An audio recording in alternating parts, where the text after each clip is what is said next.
Hi, Jerry here again for my IB Myositis viewers. Thanks for joining more than 380 other subscribers to this channel and for selecting this 31st episode. This video discusses a subject that many IBMers dread to hear about.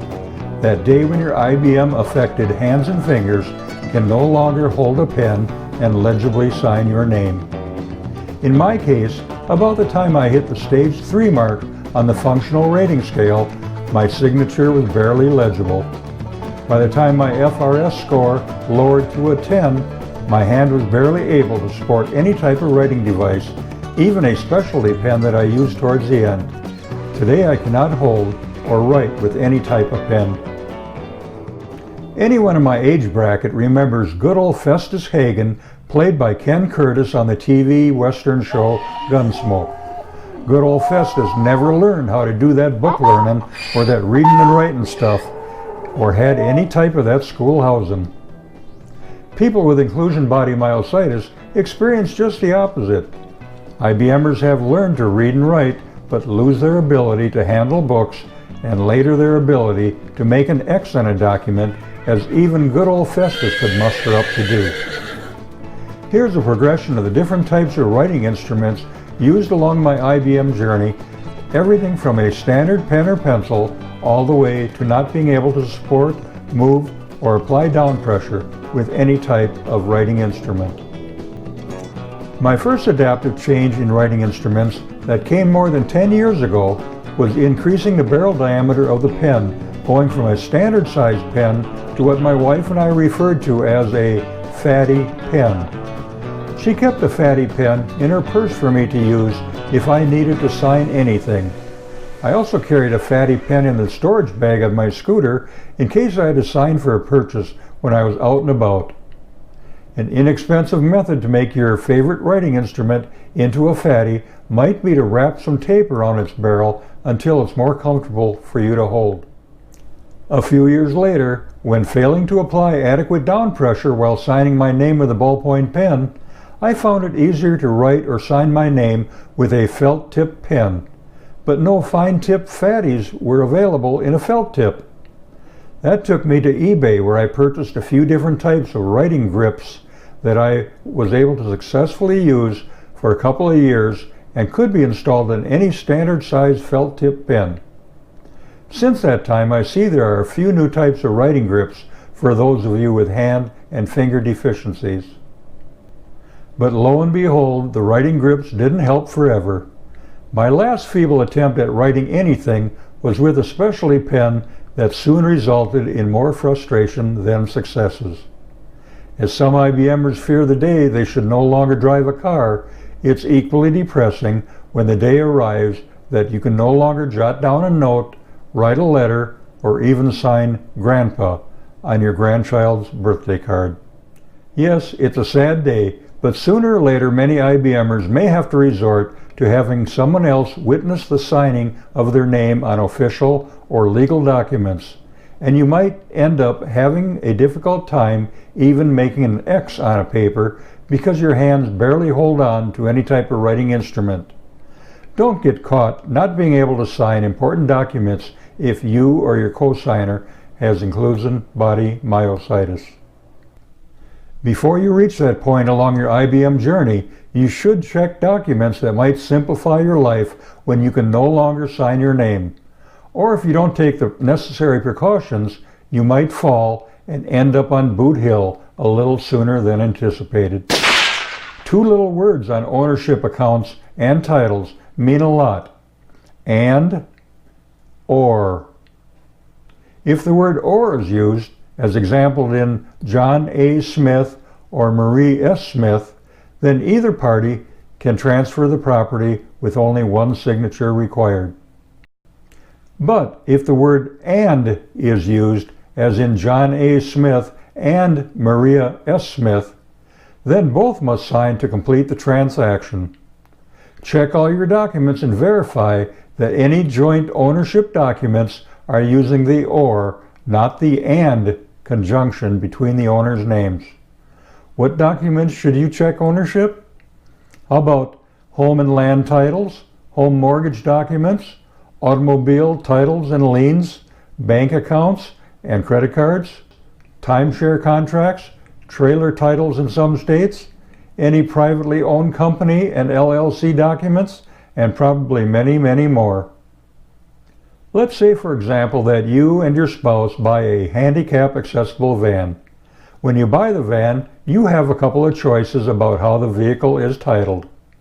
In a single name title, whenever the vehicle is sold, that designated person must provide the selling signature. If that person has deceased, the transfer and sale of a titled vehicle can get prolonged, as it may have to wait for the probate courts to settle ownership among the beneficiaries of the estate of the deceased. When two names are listed on the ownership title, you should join the names with "or" to allow either one of the listed named persons to sign off when selling. If the word "and" separates the names, both persons must sign the title when selling, and might spell trouble if one can't sign the document. If you have entered into IBM Stage 2, you might already be seeing the start of the limitations that you have in the signature task we often take for granted. When reaching Stage 3 or in the low teen or single-digit FRS score, managing a simple signature might be troublesome. This may necessitate using a signature by mark or signature by X procedure. What if you've neglected to correct a document before completely losing your writing ability? What if you are single and live alone?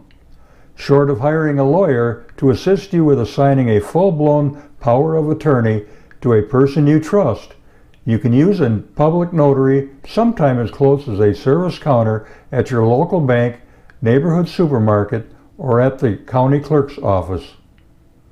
For an IBMer to sign by mark or by an X, he or she has to go to a public notary and go through the same identification process as anyone else. This will require a state or federal issued document such as a state issued ID, a valid passport, or driver's license if the IBMer still has an unexpired valid license. If no valid ID is available, then two credible adult witnesses must be present to vouch for the IBMer.